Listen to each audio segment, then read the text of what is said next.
Hi everybody, welcome back. Thank you for joining me. I'm going to do another wave painting with another wave template like this one. This template came from a company called Pour Away Fluid Arts, and I'll link them in the description of this video. And it's a 3D printed template that's reusable. So I did obviously a wave one with blues. I want to do a rainbow one. Someone left in the comment for this video, why don't you try this in rainbow colours? So that's exactly what I'm going to do. The paints in this piece had some silicone in, so exactly the same again, rainbow colours with silicone in the paints, so to create some nice bubbly waves. So really excited to get started. So I've got quite a nice big selection of colours here.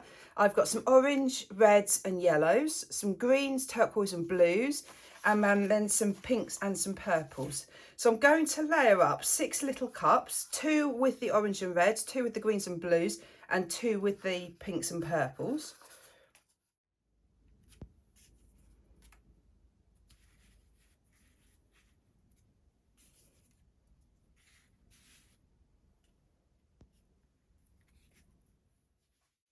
So this is the template that I'm using. So it's very, very light. It's very flimsy.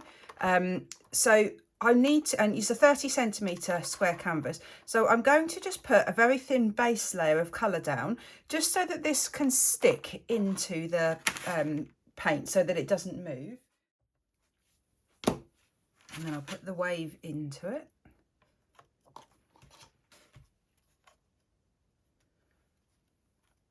So just the wet, the moisture, I think just is going to help that to stick in place. I'm hoping. So that when I pour, the colours don't seep underneath. Although, so here it's sealed. This one here isn't sealed.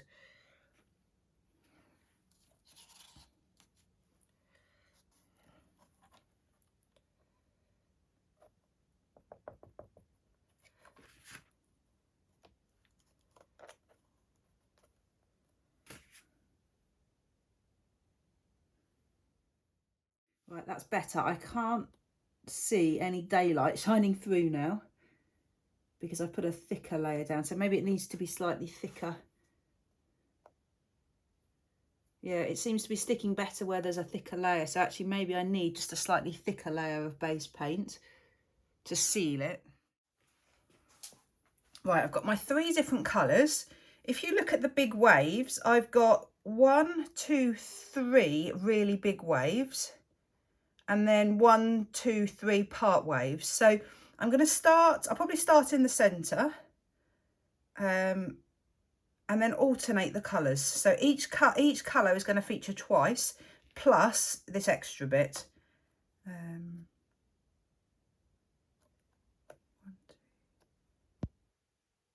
So it'd be 1, miss 2, 1, miss 2, 1. So actually one colour is going to feature 3 times. I think it would make sense to do the one that's going to feature 3 times as my favourite colour, which is the pinks and the purples. So let's start on this big wave here. So I'm going to do a wandering straight pour.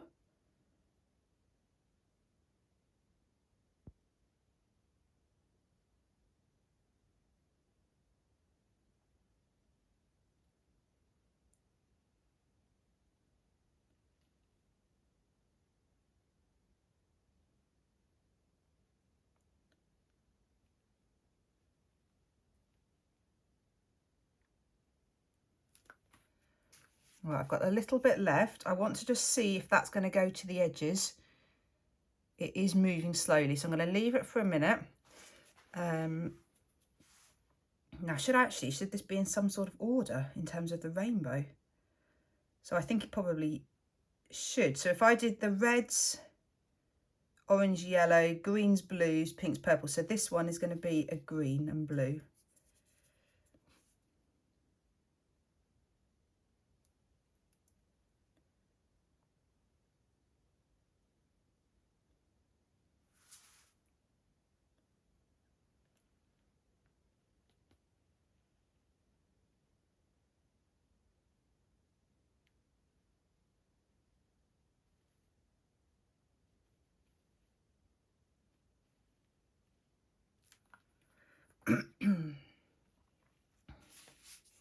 So, and then the yellows and reds.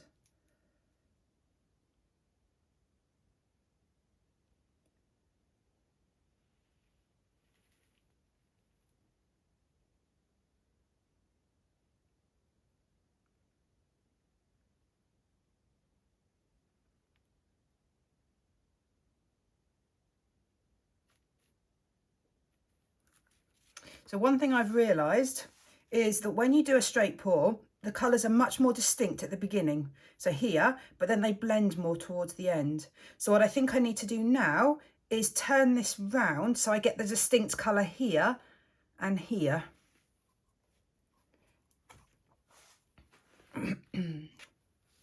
So we're going to have red in there. In fact, let's do this one next. So this one's going to be green. There's going to be no more green, is there? So that's going to be red, that's going to be pink, that's going to be green, that's going to be pink, that's going to be red. So green. So it doesn't matter if I use all of this.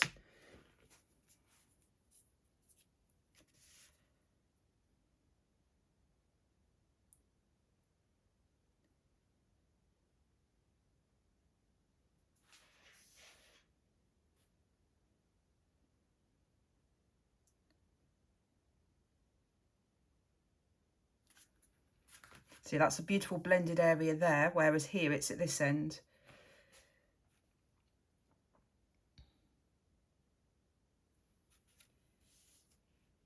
So I need to do pink here and pink here.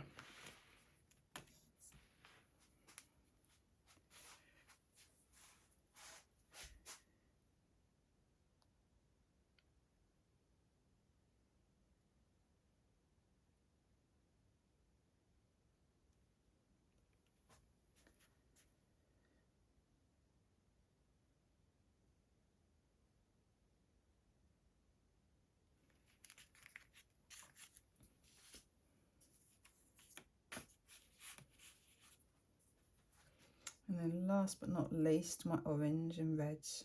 Ooh.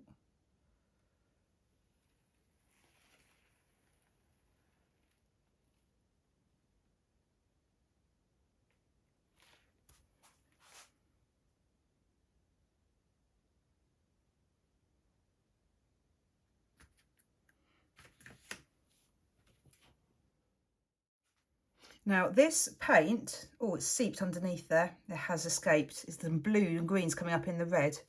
That's a shame. This paint is slightly runnier than when I did it last time because it's already naturally just filling some of these gaps. I tried to tilt, but it didn't work because it was too thick. Actually, this is working. See, I'm looking here at this red section and there was a gap here, and by tilting it, I've just managed to close it. It's just that tiny bit runnier.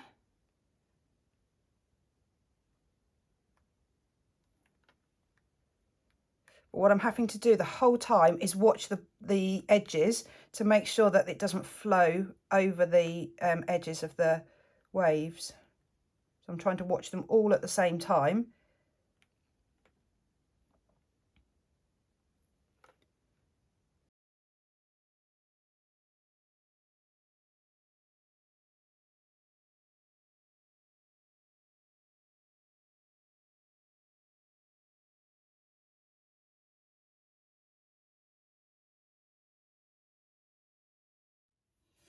So all the canvas is now covered. So I'm going to take the template off next.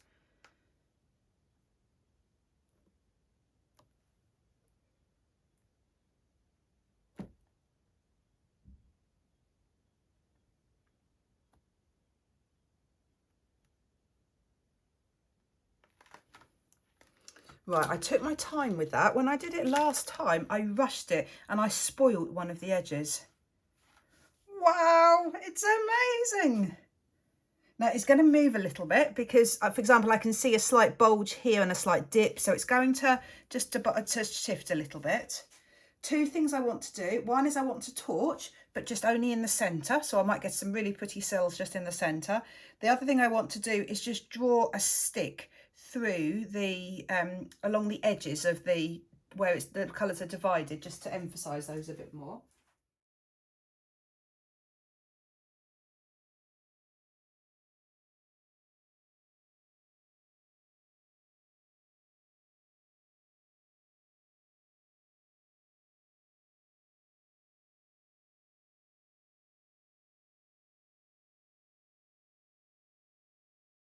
Right, let's torch, but just really carefully. I'm going to torch just in the centre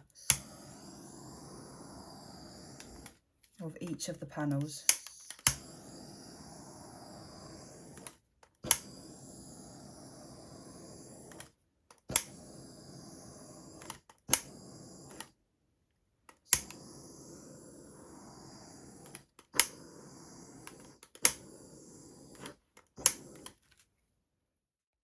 I think this might have to be one of my new favourite ever rainbow paintings. It's mad, it's bright, it's colourful, it's really full on, but wow, it's so eye-catching, so happy looking. Let me show you up close. So the reason I torched was because what I love is having these little fingerlings at the edge and then the cells in the middle. So you can see in that green and blue section, you've got the straight pour pattern still, but then you've got this lovely disruption of bubbles through it, which is exactly where I've torched. So you've got the nice folds and then the bubbles. So I think that just works so well in this painting. The colours are beautifully pouring over the edges. I'm going to keep needing to wipe the edges because there's a lot of paint on here. So I don't want it to pull the design over the edge. So I need to keep wiping the edge to stop all those drips. So pretty, so gorgeous. I think the greens and the blues have worked the best actually in terms of the cells. You've got a nice line of cells in the pinks, but not quite as obvious, and it's all a bit all over the place in the orange and the reds. So I think the greens have actually worked the best there.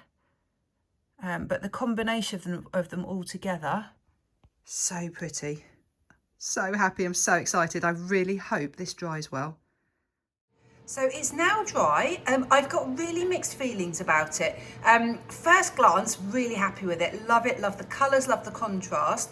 I'm slightly disappointed though that the lines have not kept. So you can see they're just not as neat as when it was wet. So so all that's happened is I've had more orange here and it's just bowed into the pink. So it's inevitable that it's going to happen. I just feel it's quite obvious. I think it was less obvious when I did this before with the blue wave because all the colours were so similar. So because these are so contrasting, you can really see it. So I think maybe it doesn't matter that much when you stand back and look at it, but still I feel a little bit disappointed it's happened. One option, which I've been toying with the idea of, is to draw over the top a line to separate them. I did that on a previous pour and I had loads of comments saying, oh, it was fine before, you shouldn't have done it. So I haven't. So I'm going to leave it as it is, but just know that I'm sort of 90% happy with it. The edges are fab. I just love how it just wraps, the colour just wraps around the canvas. And it's because of the colours I've chosen, it's really nice and iridescent. It's quite bumpy and textured, and that's because the paints were quite thick. So if I were to resin this, that would just eliminate that totally and look really pretty. So it's been fun, it's been an experiment. Let me know what you think. Leave me comments. I'd love to know what you think of this idea. I'll link in the description of this video the company, Pour Away Fluid Arts, where I got the template from. They've got lots and lots of different designs. I'm going to experiment with some that actually stay in the artwork. They're single-use ones next. So yeah, please let me know what you think. Thank you so much for watching. Take care. Bye.